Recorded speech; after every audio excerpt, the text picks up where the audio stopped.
Hello everyone, welcome back to another devlog about Procedural VR. In this one, we will be taking a more technical approach. As you have seen in the Steam page, there are 3 stages of development. The first one is single player. In it, we aim to make the full game loop and you will be able to play it on your own. We will be releasing this stage to Patreon supporters as early as next summer. Then we have stage 2, which is a slightly upgraded gameplay, but you can enjoy it with up to 4 people in a player-hosted server. This player limit can be increased if the host is a PC VR user. We will be releasing this into early access in about 2 years. The final stage is a MMO. You will be able to enjoy the world of Procedural with 1,000 more players per officially hosted server. We don't have an exact release date, but we will make regular updates that will keep you up to speed. Currently, the development of the game is at stage 1. The first and second stages will be set in the time before the amalgamation. In that time period, the ethereal god dominates the 5 realms. The 5 realms are 5 different worlds that you can travel to. The first one is the human realm. This is the starting place of the player.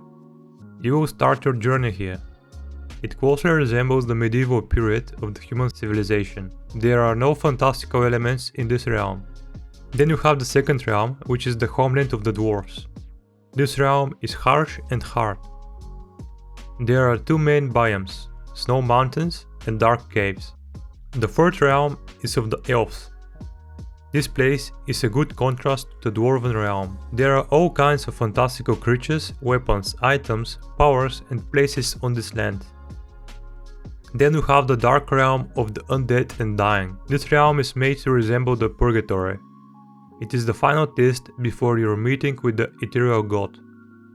The final realm is of the angels. Here you will also meet the final boss of the game. If you manage to beat it, you will be able to ascend into your next life. The development of the game is currently at realm 1. We have also made the transition to realm 2 that we will show you later in the video. The core goal of the player is to prove himself worthy of being incarnated, which means to be born in a human body. To do that, you have to accomplish a series of feats and travel through all 5 realms. If you want to learn more about the lore of the game, please tell us in the comments, and we will include more in the next devlog. Let's now move into the changes we have made after the last devlog. Previously, we used the A key on the controller to jump. Now, when you push the right thumbstick upwards, you jump, and when you scroll it down, you crouch. A small update that increases the immersion is when you carry a heavy object, for example a big rock, your movement speed decreases by half. Also, we can no longer grab big objects like that from a distance. I think this also adds immersion and it's big enough to not get frustrated when crouching to get it. I added an in-game message console, which helps me when developing new features and I want immediate feedback. Some seeds didn't include conifer forests, which is a very important part of the first realm. I made sure every seed has a conifer forest by generating the terrain until a suitable one is found. We made a few changes to the trees. The broadleaf and conifer tree models have been replaced with models that look good in the day as well as in the night. This was necessary in order to use the day-night system. We added a small chance a tree to spawn with some consumable apples. Just recently we added the functionality to climb trees. This way you can escape mobs or simply walk around in the scenery. There is a new foliage object, the bush. Spawns randomly in broadleaf forests and meadows.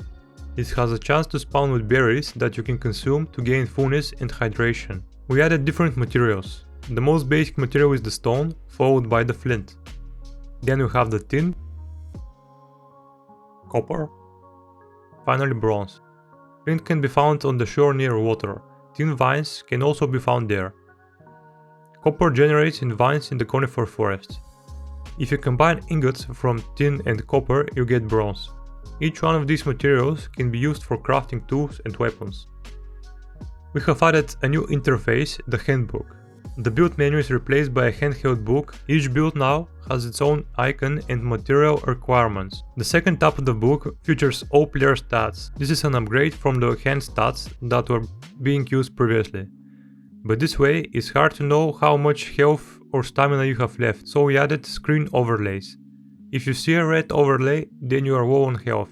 If it's a black overlay, then your stamina is getting low. Finally, in the settings tab, we have the option to change the game mode to survival or creative. In creative, you don't take damage, your stamina doesn't drain when running, you instantly build, and mobs don't attack you. The handbook can be accessed by reaching at the back of your head. We added the backpack. The inventory menu is being replaced for a backpack. It can be accessed by reaching over your shoulder. It still has the capacity to hold 9 items. There are some new builds. The simple builds are log beam, log pole, stairs, wooden wall, and deer rack. They don't have additional effects. Then we have the bed, which is used to fast forward time to the morning. This way you can skip the nights. The leather puller is used to pull leather and make string. String is a vital part of making a bow. The crafting table is the most important build in the game, as it provides a way to craft many items. The smelter takes in raw ore and produces ingots. The metal caster takes those ingots and produces metal items. Using the crafting table, we gain access to a plethora of crafts. We won't be going through all the crafts, but we will look at some of the systems used in them. The wooden spear requires a wooden hammer to hit some chisels and remove unneeded wood. When an object collides with a chisel object, a method for collision is called and we check if that object is the wooden hammer. If it is, we ask the swing system how fast it was going. If it was under a set threshold, 10 for example, the collision is ignored. If it's above, we move the chisel down based on how fast the speed was. It's possible to one-shot the chisel. After the chisel has reached target position, its connected wooden parts fall off. Sharp stones are made by a single stone that is split into 4 parts. The 4 parts need to be hit by another stone until the sharp stone is left. When a stone hits any of these parts, if the speed is big enough, it falls off. Medium handles require a stone sheath which enables the player to remove excess wood from a stick. The stick was separated into 5 parts in Blender. The medium handle has also been added in the middle. When the player slides a stone sheath near the stick for a distance of 30 units, the wood falls down gracefully. We added some new items to the arsenal. Leather scrap is a drop from the boar. It can be used for crafting armor. Spear is a weapon that can be used as a two-handed polearm and also be thrown. Deer hide is dropped by the deer and can be used for deer rug. There are a handful of new mobs available in the game. Lastly, we only had a boar, now we have a hare, fox, wolf, bear and a deer.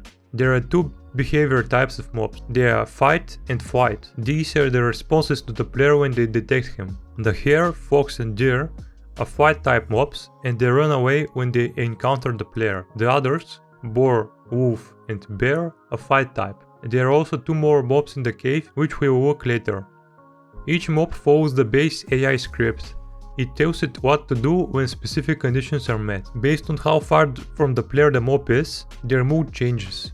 There are 3 moods in total: calm, angry and scared. Calm is the usual state to be in.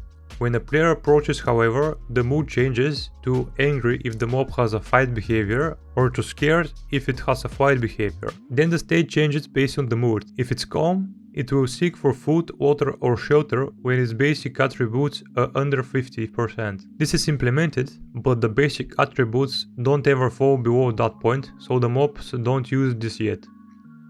When their needs are met, they start to wander. When mobs wander, they usually move to a random destination in their vicinity and upon reaching it, they stand there for a short period of time before choosing another destination. If the mood of the mob is angry, the state changes to fighting.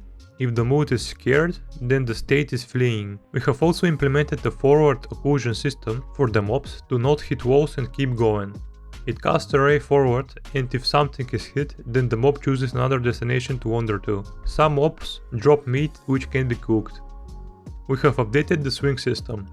At all times, there are 5 points in the world that represent the last places the player's right hand has been. When the hand moves, the point moves with a slight delay of 50 milliseconds. This way, when the player hits something, the magnitude between the first and last point is calculated. This gives us a value to play with when we want to calculate how much damage should be done. When the player actually hits something, there are a number of conditions that must be met.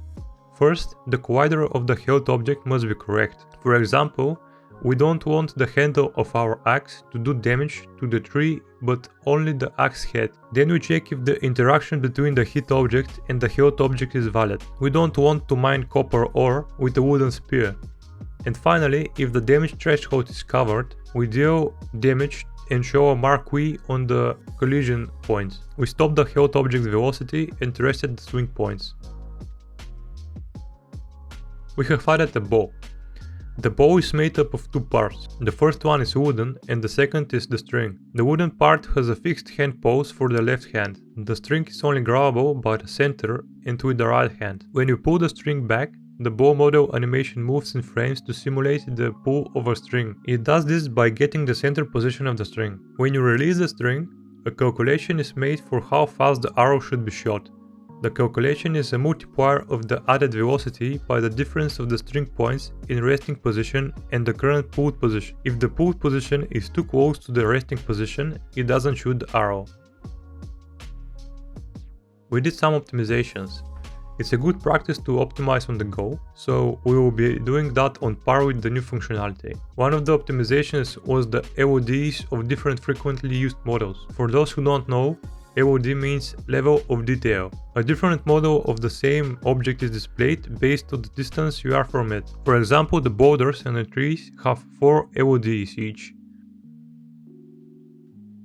We added a cave system. It is procedurally generated like the Realm 1 terrain system, but it uses a much simpler method. This new cave system is replacing the altars. They used to be the waypoint between the first and second realm. At the end of the cave is a portal that does the same thing. First, the entry room is generated. This is the spawn point of the player and the exit to the first realm. Then we start looping corridors and big rooms until we have 30. Each room can only spawn up, right or down. When it does spawn, the algorithm removes the walls between the old room and the new one in both rooms. Occasionally, a rat spawns in the corridors. Big rooms are spider layers and also contain some iron vines to mine. Finally, we have the exit room, which features the portal to the second realm. Thank you to all active Discord members. You guys help me get through the tough times and your support keeps me going. If you want to join our community, there will be a link in the description below. Thank you for watching and see you in the next devlog.